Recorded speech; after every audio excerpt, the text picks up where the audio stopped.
আসসালামু আলাইকুম ভিউয়ার্স, আমার চ্যানেলের আবার একটি নতুন রেসিপিতে আপনাদের সকলকে স্বাগতম জানাই। আর আজকের রেসিপি হলো আম পোড়া শরবত। এই গরমের সময় এটা কিন্তু একটা হেলদি ড্রিঙ্কস এবং এটা যেরকম হেলদি তার সঙ্গে এটা টেস্টিও হয়। আপনারা বাড়িতে এই গরমের সময় দুপুরে এই সামার ড্রিঙ্কসটা বানিয়ে খেতে পারেন, এটা খুবই ভালো লাগে। তো চলুন সম্পূর্ণ ভিডিওটি দেখতে থাকুন, আশা করি আপনাদেরকে খুবই ভালো লাগবে। প্রথমে আমি এখানে দুটো কাঁচা আম নিয়েছি, যেহেতু এখন কাঁচা আমের সিজন, তো আপনারা মার্কেট থেকে কাঁচা আম পেয়ে যাবেন। তারপর আমি দুটো আমকে এইভাবে আগুনে পুড়িয়ে নিচ্ছি। আপনারা যদি চান সেক্ষেত্রে গ্যাসেও এই আমগুলোকে ভালোভাবে পুড়িয়ে নিতে পারবেন। আমার একদিকে আমগুলো ভালোভাবে পোড়া হয়ে গেছে, এবার আমি উল্টে আরেক দিকেও ভালোভাবে পুড়ে নেব। আমগুলো পুড়িয়ে নেওয়া হয়ে গেছে, এরপর আমি এগুলোর খোসা ছাড়িয়ে নেব। আর আমের খোসা ছাড়ানোর আগে অবশ্যই আমটাকে ভালোভাবে ঠান্ডা করে নেবেন, যেহেতু আমগুলো গরম থাকে তাই ঠান্ডা করে তারপর আমি এই খোসাগুলোকে ছাড়িয়ে নিচ্ছি।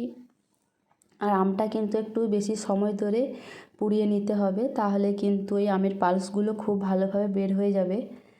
আমার আমটা কিন্তু একদম পারফেক্টভাবেই পুড়িয়ে নেওয়া হয়ে গেছে।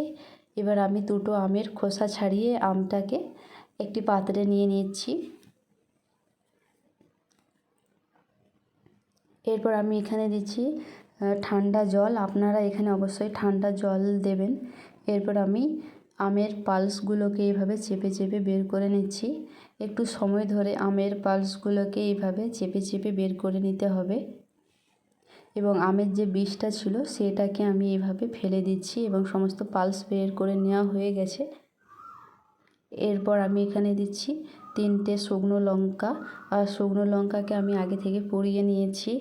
আর আপনারা যেমন ঝাল খেতে পছন্দ করেন সেই অনুযায়ী এখানে লঙ্কা অ্যাড করবেন। আর যদি কেউ না চান তাহলে লঙ্কা স্কিপ করতে পারেন। আমি লঙ্কাটাকেও ভালোভাবে মিশিয়ে নিয়েছি। এরপর এখানে দিচ্ছি পরিমাণ মতো চিনি, আর দিচ্ছি পরিমাণ মতো বিট লবণ, আর এখানে দিচ্ছি কিছুটা পরিমাণে চাট মশলা, আর দিচ্ছি ভাজা জিরের গুঁড়ো। তার সাথে এখানে অ্যাড করছি কিছুটা পরিমাণে লঙ্কা গুঁড়ো। দিয়ে আমি আবারও ঠান্ডা জল এখানে দিয়ে দিচ্ছি, দিয়ে ভালোভাবে এই জলটাকে মিশিয়ে নেব, যাতে করে আমের পালসটা ভালোভাবে জলের সঙ্গে মিশে যায়। এরপর আমি এখানে দিচ্ছি কিছুটা পরিমাণে আইস কিউব আপনারা এখানে অবশ্যই অ্যাড করবেন, যাতে করে এটা খেতে আরও বেশি ভালো লাগবে।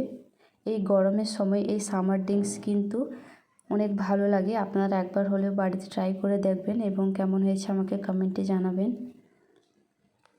আজকে এই পর্যন্ত, আবারও দেখা হচ্ছে নেক্সট কোনো রেসিপিতে। ততক্ষণে সবাই ভালো থাকবেন, সুস্থ থাকবেন।